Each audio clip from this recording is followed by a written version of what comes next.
নমস্কার, যুক্তি তর্ক সঙ্গে অর্কয়ে আপনাদের স্বাগত। আপনাদের সঙ্গে আমি অর্কপ্রভ সরকার। মঙ্গলবার সকাল থেকেই শহরের 3 জায়গায় ইডির হানা। এবার বিষয়টা অবশ্য নিয়োগ দুর্নীতি নয়, জুট মিলের শ্রমিকদের প্রভিডেন্ট ফান্ডের টাকা গায়েব করার অভিযোগ উঠেছে জুট মিল মালিকের বিরুদ্ধে। মাননীয় বিচারপতি অভিজিৎ গঙ্গোপাধ্যায়ের নির্দেশে এনফোর্সমেন্ট ডিরেক্টরেট তল্লাশি করছে। এর আগে এসএফআইও করেছিল, 22শে ফেব্রুয়ারিতে রিপোর্ট দিতে হবে।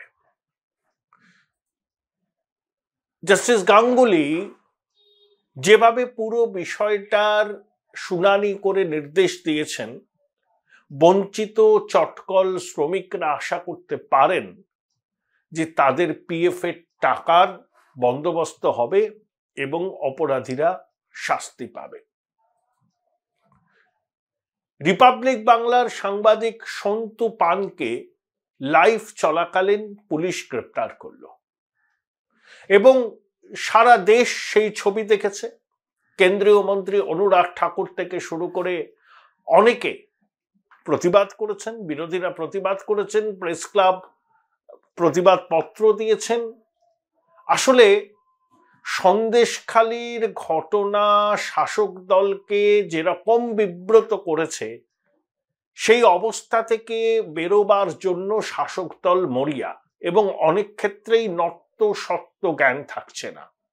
তৃণমূলের 2 জনকে গ্রেপ্তার হয়েছে, সিপিএম এর প্রাক্তন বিধায়ক গ্রেপ্তার হয়েছেন, বিজেপির নেতা গ্রেপ্তার হয়েছেন, এবার সাংবাদিকদের গ্রেপ্তার করতে হলো। তাতে কি সন্দেশখালীর মানুষের অসন্তোষকে ধামাচাপা দেওয়া যাবে? সন্দেশখালীর মানুষেরা কি প্রতিবাদের রাস্তা থেকে সরে আসবেন? আমার মনে হয় না।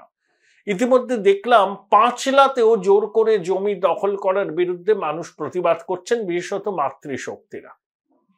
তাহলে উত্তর 24 পরগনার সন্দেশখালীর পাশাপাশি পাঁচলাতেও কিন্তু মেয়েরা প্রতিবাদ করছেন, যদিও দুটো প্রতিবাদ চরিত্র আলাদা, বিষয়ও আলাদা। সন্দেশখালীর ঘটনাকে শাসক দল ধামাচাপা দেওয়ার চেষ্টা তো করবেই। এতদিন বাদে জমির পাট্টা দেওয়ার পর নথিভুক্তিকরণ হচ্ছে, যারা জমি লিজ দিয়েছেন সেই লিজের টাকা তারা পাননি, এখন মনে হচ্ছে সেই লিজের টাকা দিয়ে দেওয়া হবে। তাহলে এতদিনকে ঘুমোচ্ছিলেন? অনেকে বলছেন যে পুলিশে কেন অভিযোগ করেনি। পুলিশ কি লোকের কথা শোনে? নির্যাতিতাদের কথা কি পুলিশ শুনেছে? পুলিশের কাছে অভিযোগ জানাতে হলে তারা বলতেন যে শাহজাহানের কাছে গিয়ে কথা বলুন।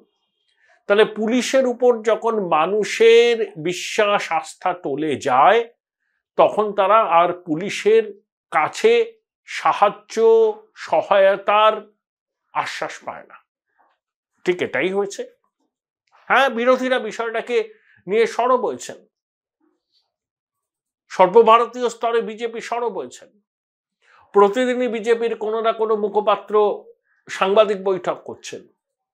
ন্যাশনাল উইমেন রাইট কমিশনের চেয়ারপারসন রেখা শর্মা এসেছেন।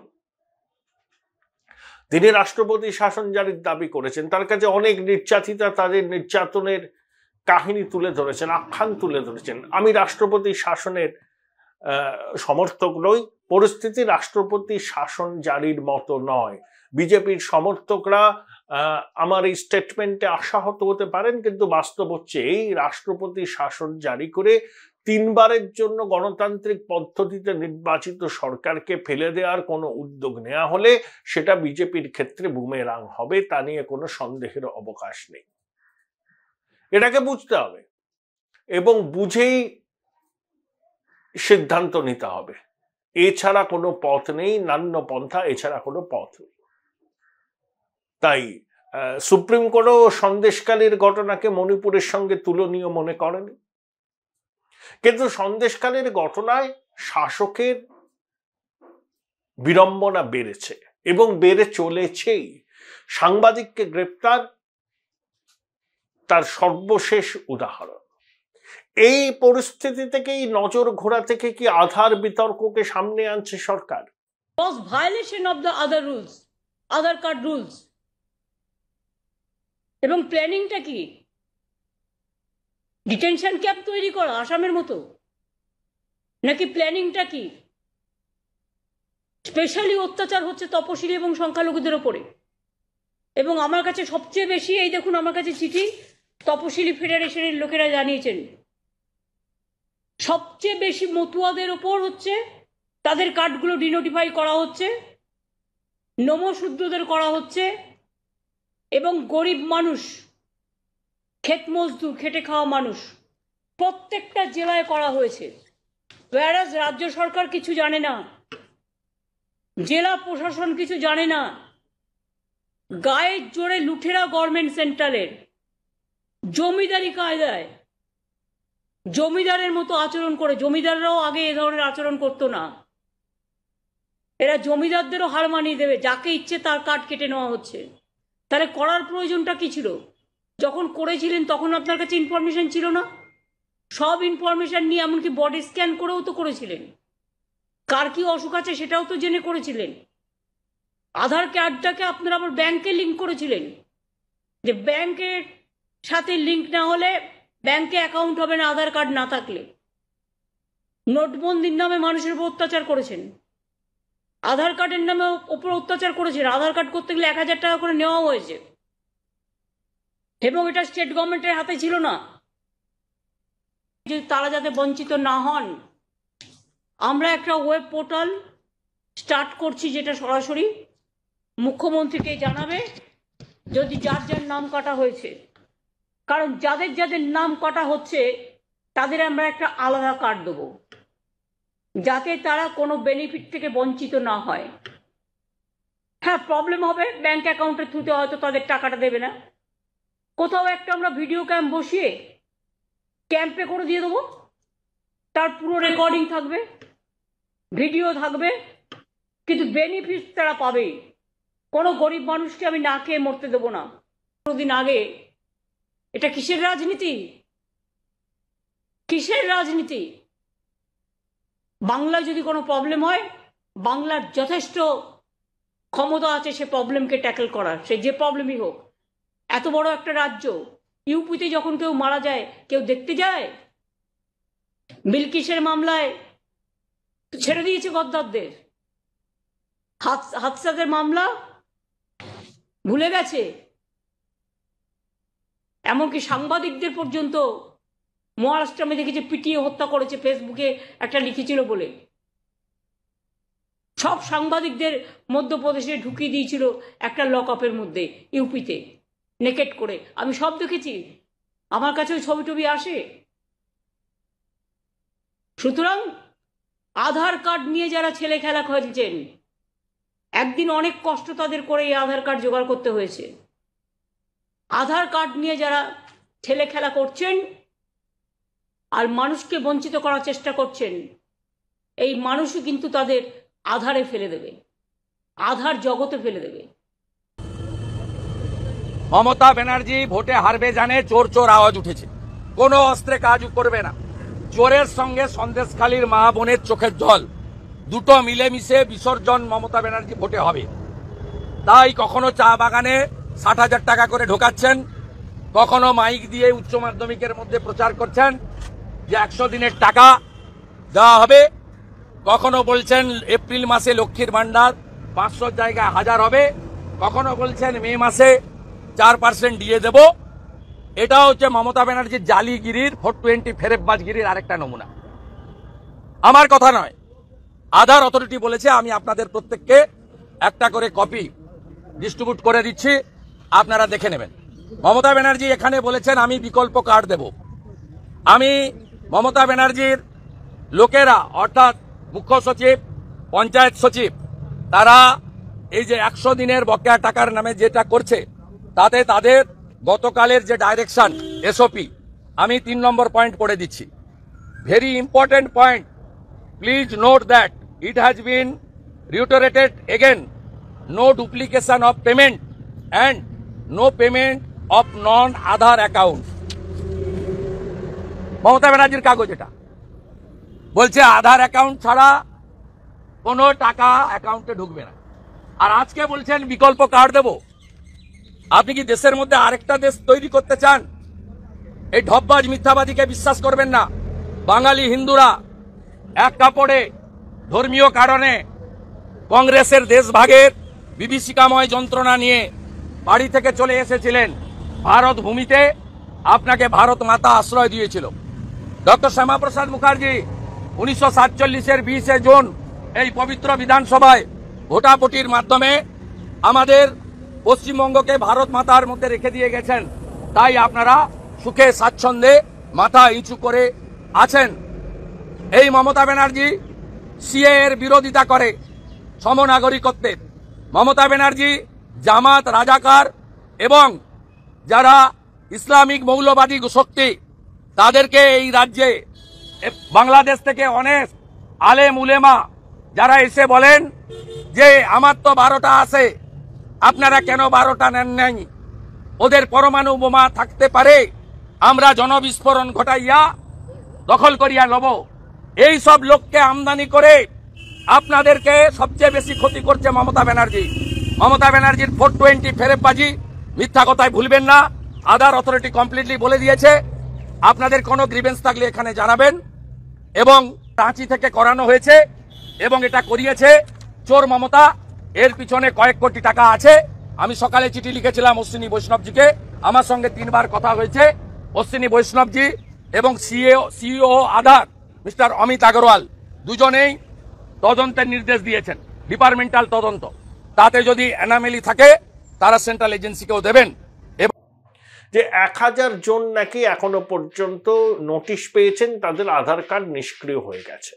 যদিও আধার কর্তৃপক্ষ বলেছেন এরকম কিছু হয়নি। কারোর কোনো অভিযোগ থাকলে পোর্টালে ঢুকে নির্দিষ্ট লিঙ্কে অ্যাপ্লাই করতে ফোন নাম্বারও দেওয়া হয়েছে। কেন্দ্রীয় জাহাজ প্রতিমন্ত্রী শান্তনু ঠাকুর বলেছেন অভিযোগ থাকলে নিষ্পত্তি হবে, কারোরই আধার বাতিল হয়নি। শুভেন্দু অধিকারী এর মধ্যে বৃহত্তর চক্রান্তের গন্ধ পেয়েছেন। এর মধ্যে তৃণমূল এবং রাজ্য পুলিশের একটা অংশকে এই চক্রান্তের অংশীদার বলে বিধেছেন এবং তিনি বলেছেন আধার বাতিল হয়নি। Join Indian Institute of Hotel Management now. Right choice, right decision. নজর ঘোরাবার জন্যই এই আধার বাতিলের গল্প বলা হচ্ছে। মুখ্যমন্ত্রী নবান্নে সাংবাদিক বৈঠক করে বলেছেন যে পোর্টাল চালু করতে হবে, যাদের আধার বাতিল হয়েছে তারা সেই পোর্টালে অ্যাপ্লাই করলে রাজ্য কার্ড দেবে। এখন প্রশ্ন হচ্ছে রাজ্য কি করে আধারের বিকল্প কার্ড দিতে পারে? আধার সংক্রান্ত যেসব সুযোগ সুবিধা উপভোক্তারা পান সেগুলো সরাসরি ব্যাংকে জমা হয়। তাহলে ব্যাংক কর্তৃপক্ষ রাজ্যের দেওয়া আধারের বিকল্প পরিচয়পত্রকে কি স্বীকৃতি দেবে? এটা নিয়ে বিস্তর প্রশ্ন এবং সংশয় আছে এবং দ্বন্দ্ব আছে। কিন্তু মমতা বন্দ্যোপাধ্যায় যে বিষয়টাকে সামনে এনেছেন যে আধার বাতিল করে দিচ্ছেন, ব্যাপারটা কিন্তু তা নয়। 2-3 বছর আগে থেকেই কেন্দ্রীয় স্বরাষ্ট্র মন্ত্রক বেআইনি ভাবে ভারতে বসবাসকারীদের চিহ্নিত করার উদ্যোগ নিয়েছে। সেজন্য রাজ্য প্রশাসনের সঙ্গেও তারা কথা বলেছিল শিবির করা হবে। কয়েক লক্ষের বেশি মানুষ আছেন যারা মেয়াদ ফুরিয়ে যাওয়ার পরেও বৈধ কাগজপত্র না থাকা সত্ত্বেও এই ভারতবর্ষে আছেন। তাদেরকে চিহ্নিত করে তাদের নাগরিকত্ব খারিজের উদ্যোগ। এবং এ রাজ্যেও বেআইনি ভাবে বসবাসকারীর সংখ্যা কম নয় বলেই জানা যাচ্ছে। এখন 28-এর এ ধারায় বাতিল করা হয়েছে। আবার আধার আইনের 29-এর 1 ধারায় বলা আছে বাতিল করার আগে ফিজিক্যাল ভেরিফিকেশন করতে হবে। আমি জানি না আধার কর্তৃপক্ষ ফিজিক্যাল ভেরিফিকেশন করেছেন কিনা, কিন্তু যাদের বাতিল করা হয়েছে আর কি, যদি হয় তারা আবার অ্যাপ্লাই করতে পারবেন। যেটা বলেছেন সবাই যে সমস্যা কিছু হবে না। যে চিহ্নিতকরণের কাজ কিন্তু কেন্দ্রীয় স্বরাষ্ট্র মন্ত্রক বছর 2-3 আগে থেকেই শুরু করেছে। সেটা হচ্ছে এই যে বৈধ কাগজপত্র ছাড়া কারা কারা এখনো দেশে আছেন, যাদের চিহ্নিত করে তাদেরই আধার নিষ্ক্রিয় করা হবে, নাগরিকত্ব বাতিল করা। তারা যদি আবার নাগরিকত্ব ফিরে পেতে চান তাদের ওই দরখাস্ত করতে হবে নিয়ম মাফিক। তারই প্রক্রিয়ায় এই আধার নিষ্ক্রিয় বিষয়টা কিন্তু মাথায় আছে, কিন্তু এখনো অবধি সেই বিষয়ে কোনো পদক্ষেপ করা হয়েছে বলে কিন্তু কেউ স্পষ্ট করে কিছু বলছেন না। মুখ্যমন্ত্রী এই বিষয়টাকে সামনে আনছেন কারণ সন্দেশখালী থেকে নজর ঘোরানো। প্রথমত, আধারের বিকল্প কার্ড দেওয়া যায় না, রাজ্য সরকার কি পারে? এবং সেই বিকল্প কার্ডে আপনি রাজ্যের প্রকল্পগুলো পেতে পারেন, কিন্তু কেন্দ্রীয় প্রকল্পের সুবিধা পেতে গেলে ওই বিকল্প কার্ড কি কাজে লাগবে? আসলে মুখ্যমন্ত্রী নিজেকে পাহারাদার হিসেবে তুলে ধরতে চাইছেন, তিনি সবারই পাহারাদার। এবং তিনি বারবার বলেছেন যে তিনি এনআরসির বিরোধী। এনআরসি তো হচ্ছেই না, এখান থেকে ডিটেনশন ক্যাম্পের কথা কোথায় আসছে? এনআরসি তো স্থগিত হয়ে গেছে। সিএ চালু হবে, সিএ এর বিধি প্রণয়ন হবে, তার পোর্টাল তৈরি হবে, রাজ্যের ভূমিকাকে যথাসম্ভব কম রাখার কথাই কিন্তু সিএ এর বিধিতে বলা হবে। আর সিএ হচ্ছে নাগরিকত্ব দেওয়ার আইন, নাগরিকত্ব কারার আইন নয়। সিএ এর মতাদর্শক ভিত্তি আমি আগেই বলেছি, নেহেরু লিয়াকাত চুক্তি। কাশ্মীর যদি পাকিস্তানের আনফিনিশড এজেন্ডা হয়, তাহলে সিএএ হচ্ছে আমাদের আনফিনিশড এজেন্ডা অফ পার্টিশন। এবং পাকিস্তান, আফগানিস্তান, বাংলাদেশ ইসলাম রাষ্ট্রধর্ম, সেখানে কোনো ইসলাম ধর্মাবলম্বী মানুষ ধর্মীয় কারণে নিপীড়নের শিকার হতে পারেন না, এটাকে মাথায় রাখতে হবে। তাই সেখানে ধর্মীয় কারণে নিপীড়নের শিকার হতে পারেন হিন্দু, বৌদ্ধ, শিখ, খ্রিস্টান, জৈনরা, কিন্তু মুসলমানরা ধর্মীয় কারণে নিপীড়নের শিকার হতে পারেন না, এটাকে মাথায় রাখতে হবে। তাই যারা সিএ কে বলছেন নাগরিকত্ব কেড়ে নেওয়া হবে, তারা সিএ এর মতাদর্শগত ভিত্তিটুকুই জানেন না। তাই আমাদের সর্বশেষ যে বিতর্ক, যেটা আধার কার্ড বাতিল হয়ে যাচ্ছে, মুখ্যমন্ত্রী সচেতনভাবে এই বিষয়টাকে তুলেছেন সন্দেশখালী থেকে নজর ঘোরাবার জন্য। এবং কেন্দ্রের শাসক দল এবং রাজ্যের শাসক দলের মধ্যে এ নিয়ে চাপানুতর শুরু হয়েছে। যাদের কাছে এই নোটিশ এসছে তারা অবশ্যই শঙ্কিত হয়েছেন, কিন্তু বলা হচ্ছে লিঙ্কে গিয়ে অ্যাপ্লাই করতে হবে এবং ফোন করে তাদের কথা জানাতে হবে, কারুর বাতিল হবে না। আপডেট করার প্রক্রিয়া চালু হতে পারে। তবে কেন্দ্রীয় স্বরাষ্ট্র মন্ত্রক বেআইনিভাবে ভারতে বসবাসকারীদের চিহ্নিত করার চেষ্টা করছে এবং রাজ্য সরকারকে এ বিষয়ে আগাম তারা জানিয়েছিল বছর দুয়েক আগে, কিন্তু রাজ্য সরকার নাকি সেভাবে সহযোগিতা করেননি বলে অভিযোগ। কিন্তু মোদ্দা কথা হলো, সন্দেশখালী দিয়ে মুখ পুড়েছে, ব্যাকফুটে সারা ভারতবর্ষেও সংবাদ মাধ্যম সন্দেশখালী কাণ্ড নিয়ে শাসক দলকে, রাজ্যের শাসক দলকে কাঠগড়ায় তুলছে। সেই পরিস্থিতি থেকে নজর ঘোরাবার জন্যই আধার বিতর্ককে খুব সচেতনভাবে রাজ্যের শাসক দল সামনে এনেছেন বলে অনেকে বলছেন।